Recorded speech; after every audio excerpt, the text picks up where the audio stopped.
Welcome to the third episode of the free-to-play check, this time taking a look at Survarium, a multiplayer shooter in a post-apocalyptic setting by Vostok Games.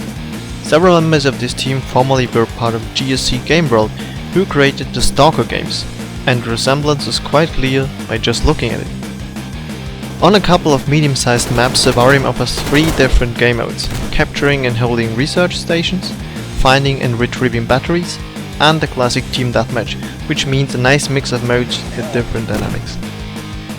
The maps usually are well designed and vary from open countryside maps to tighter ones with houses and factories, including large anomalies like mutated trees or giant fire pits, offering opportunities for all weapon classes. On those maps of abandoned farms, rusty factories and collapsing research stations, you may encounter smaller anomalies which not only disturb your vision but also damage you if you get too close. It's possible to remove them or even use the anomalies for your own gains, which gives you boosts to your stats during the match. As you can see, the art style is quite distinctive, grim and dirty, fitting to the setting and rather different from most other shooters. Overall, it looks really nice and atmospheric, especially on higher settings. Vostok Games decided to implement a faction system, each having its own selection of armor items and weapons fitting to their profile. From the rather lightly armored snipers from the scavenger faction to the heavy armored Renaissance army with access to light machine guns later on. By playing for a faction, you level up your relation with them, gaining access to better equipment. You can switch between all four factions and unlock the items of all of them if you want. This almost becomes a necessity when aiming at a flexible weapon loadout, since only like this you'll get access to long, medium and short range weapon to be equipped for every situation. Items give you certain bonuses, from armor over health and protection from anomalies to extra bags for medicine, and can be further improved with 3 additional attributes. In addition, weapons can be customized by adding attachments like scopes or different muzzles.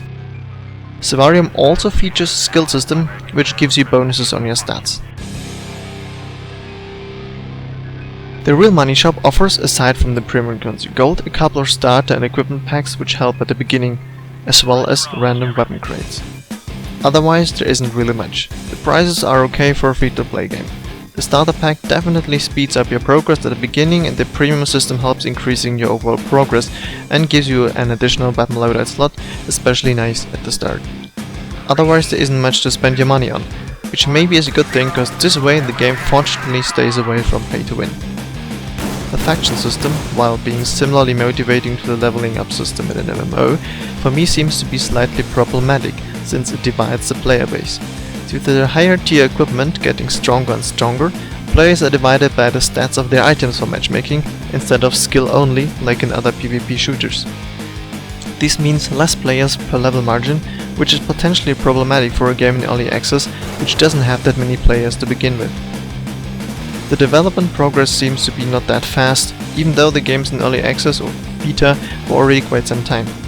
However, in its current state it's very well playable and immediately creates the atmosphere of the old Stalker games. As a veteran, you may wish for slightly larger maps though. The current amount of content is fine, but could definitely be improved, especially in regards to map variety. The progress system is, due to the division on several factions, not very fast, making you level up several factions to get the right equipment, which is a little bit grindy. However, if you're currently looking for a grimmer, darker multiplayer shooter, you should definitely give this game a try. Thank you for watching my Survarium review. For the written version, just follow the link in the description.